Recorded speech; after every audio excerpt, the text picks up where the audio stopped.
Well, happy Wednesday to all of you, and I'm going to give you a little special treat today.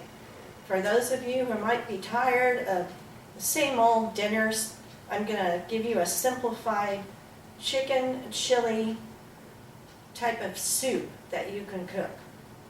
Now, first of all, I like everything colorful, so you're going to see that a lot of my ingredients here, and even flowers from the front yard.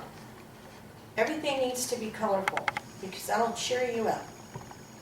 I also will toast you today, but I don't drink alcohol, so I'm going to toast you with my iced tea.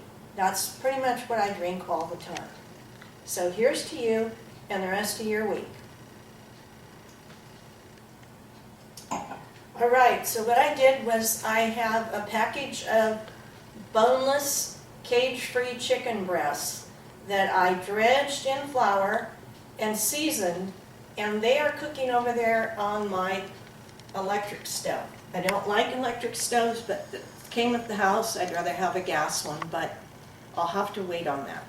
So I've already browned them, so I'm going to just turn this down until I'm ready to put it into my crock pot. It's not an Instapot. I haven't graduated to have one of those new types of appliances yet, but maybe I will. But this is just a regular old crock pot. So, like I said, I'm going to make it very easy on you. And I've actually even opened up the cans first. Here is a can of Rotel. It has chopped tomatoes and green chilies already added into it. So the first thing we're going to do is we are going to take 3 cans of Bush's white chili beans. I'm going to pop the top and dump them in the crock pot. That's pretty easy. I'm going to also add 1 can of regular white beans.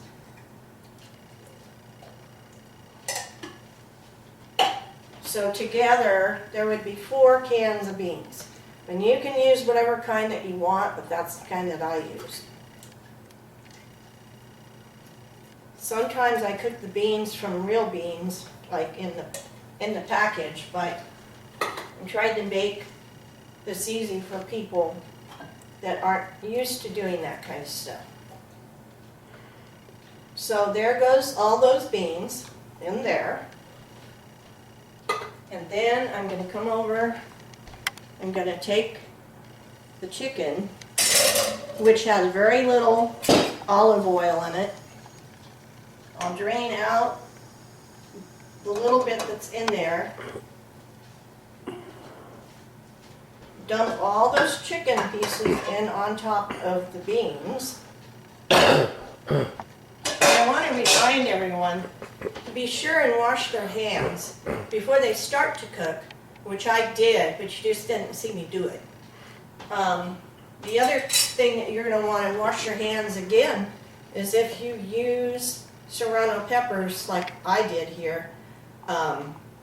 You don't want to wipe those in your eyes or any other place because it will burn.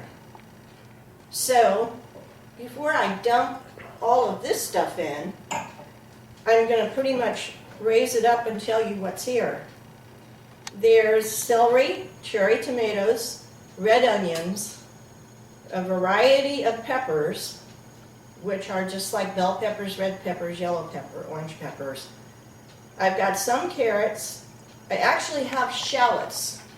Does anybody remember what shallots are? A lot of people don't use them, but this is a shallot. And sometimes I actually even use shallot oil. But you don't have to do that. And then I've got frozen corn from Sprouts. If I had fresh corn, I would use fresh corn and take it off the cob. So I'm going to just take all of this stuff and slide it into this pot.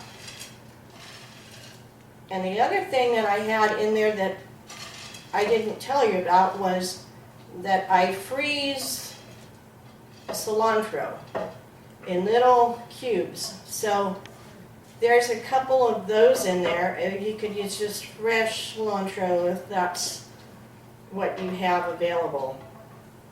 So I have all that stuff in there.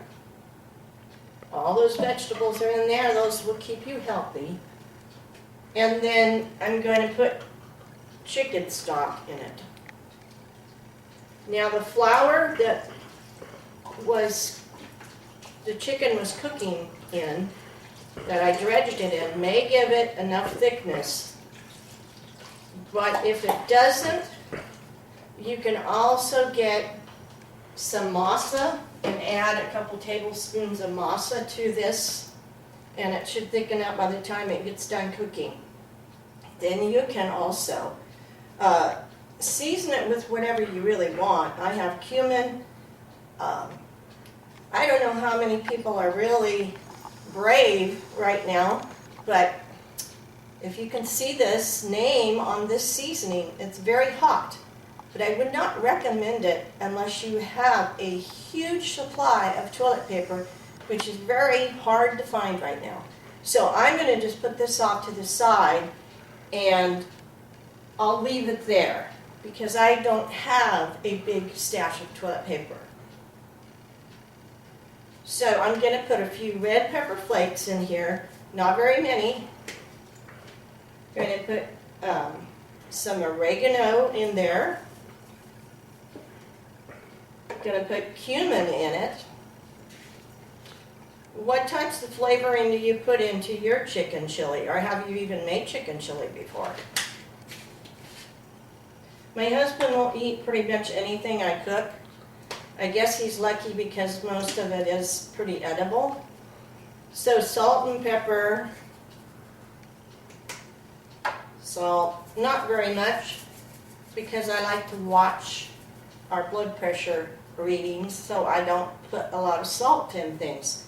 Which is another reason why you need to cook healthy, because all of the canned foods and prepared foods are loaded with sodium.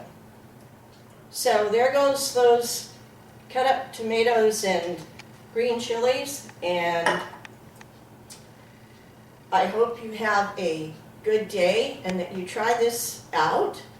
And also, if you want to tune in and look at Facebook tonight, you will see the finished product.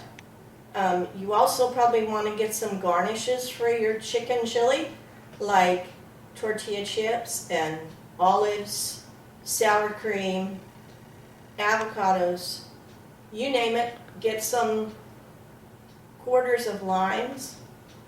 And if you are somebody who likes to drink or enjoys having a drink, then maybe you could fix yourself a margarita. So that's it today for Angie's Cooking Goddess demonstration.